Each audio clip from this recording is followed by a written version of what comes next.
So on to my talk on is my post-operative protocol correct for patient with macular disease undergoing cataract surgery. Now why this special care, why this concept of having a special care post-operative? Now we all know that patient with retinal pathology, their eye are itself inflamed, and then post-cataract means when we subject them to cataract surgery, we subject them to iatrogenic surgical trauma, which starts a cascade of inflammatory process, so it can lead to some complications.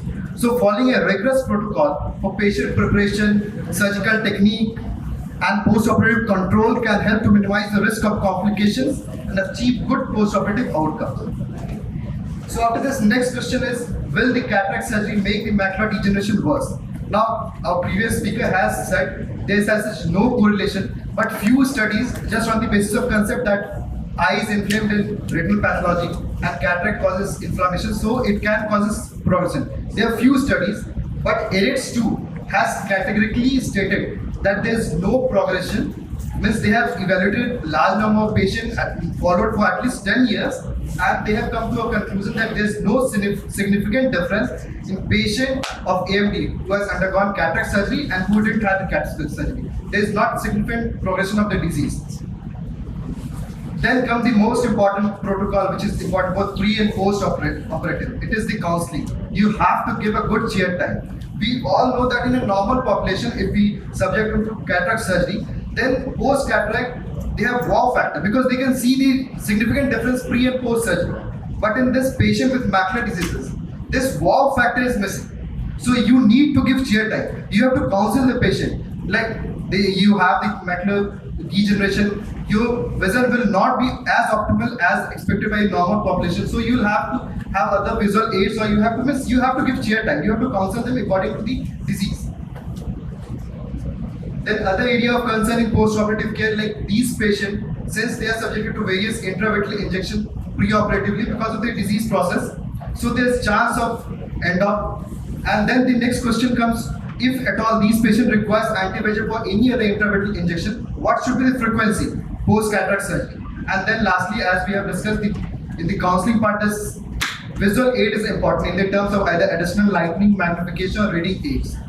So since these patients had previous intravitreal injection, so we have to follow strict and over-suspicious post-operative vigilance in patients with a history of intravitreal injection undergoing cataract surgery. This is a must, so that we don't miss this subtle this delayed onset of neuritis or any other subtle complications, which could be easily treated. Then comes whether we need any extra intravitreal therapy for patients with macular degeneration.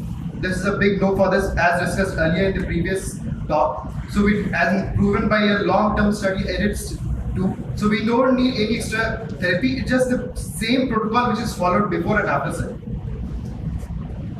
Then when should we give the intravitreal or anti-VEGF injection, whether if required in case of diabetic macular edema or any other macular pathology? Now some retinologist recommends that we can give anti-VEGF approximately 2 to 4 days before surgery or immediately at the end of the surgery. Some of the are of the opinion to give anti-VEGF on PRN basis after 1 week of cataract surgery. Some they suggest that you can inject slow release this intravitreal drug implant like Ozurdex, which will control the inflammation. And in case of diabetic retinopathy, some is of the opinion that once the cataract is removed, you have clear median, you can easily assess and grade the retinopathy, and then decide whether you will go for photocoagulation or the anti-VEGF. And finally, once the patient, this media is clear and you have removed the cataract, you can assess the macular degeneration, and if his vision is not improving to what he was expecting, then you can just counsel these patients for low visual aids. Now there are many modern portable electronic devices with flexible use of magnification, and these could be counseled to these patients. So to summarize, rigorous follow-up is essential to minimize inflammation after surgery. Routinely, these patients are put on topical steroid and NSAID, and NSAID should be continued at least 3 months post-operatively. And we recommend like anti-VEGF injection should be given 1 month post-operative and then follow up with the retina unit. Thank you.